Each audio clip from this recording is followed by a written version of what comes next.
Iya, jadi ini aku bikin video lagi tentang sains dan agama gitu ya. Apakah sains dan agama bertentangan? Dan aku mau jawab secara spesifik satu pertanyaan gitu ya. Apakah seorang ilmuwan pasti menjadi ateis? Ya, sebenarnya di video sebelumnya aku udah bilang tentang Francis Collins gitu. Jadi ilmuwan yang sangat-sangat top of the top in the world, tapi dia juga Kristen yang sangat kuat. Tapi ya, apakah ilmuwan itu pasti menjadi ateis? Jawabannya pasti tidak sebenarnya. Tapi kalau dilihat lebih dalam lagi, kalau kamu mau ngerti lebih dalam lagi, sains itu sebelumnya aku pernah bicara tentang di video sebelumnya, video yang part 2, aku bicara tentang naturalisme gitu ya. Naturalisme itu adalah satu paham, ya isme kan paham ya, satu paham yang bilang kalau semua yang ada adalah natural, adalah alam. Jadi yang jelas-jelas ditolak adalah yang supranatural. Jadi kayak Tuhan atau fenomena supranatural lain itu dibantah semua melalui paham ini. Nah, sains itu memberikan harapan besar kepada naturalisme.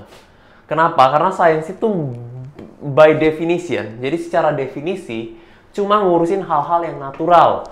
Sama kayak kalau dokter spesialis jantung, by definition, bukan by ability ya. Jadi secara definisi, dia cuma ngurusin orang-orang pasien-pasien yang sakit jantung. Bukan secara kemampuan dia cuma bisa menangani pasien sakit jantung. Dia cuma mau ngurusin pasien yang sakit jantung. Kalau jadi dokter umum bisa nggak? Biasanya bisa. 100% bisa sebenarnya. Cuma dia mau menangani yang lebih spesialis cuma di jantung aja. Mungkin aja ternyata dia bisa internis juga. Atau apa. Tapi secara definisi dokter spesialis jantung cuma ngurusin spesialis jantung. Sains secara definisi cuma ngurusin yang natural. Nah, kesalahan fatal yang sering terjadi adalah karena sains bisa menjelaskan begitu banyak hal secara natural, maka dikira segala hal yang ada itu natural.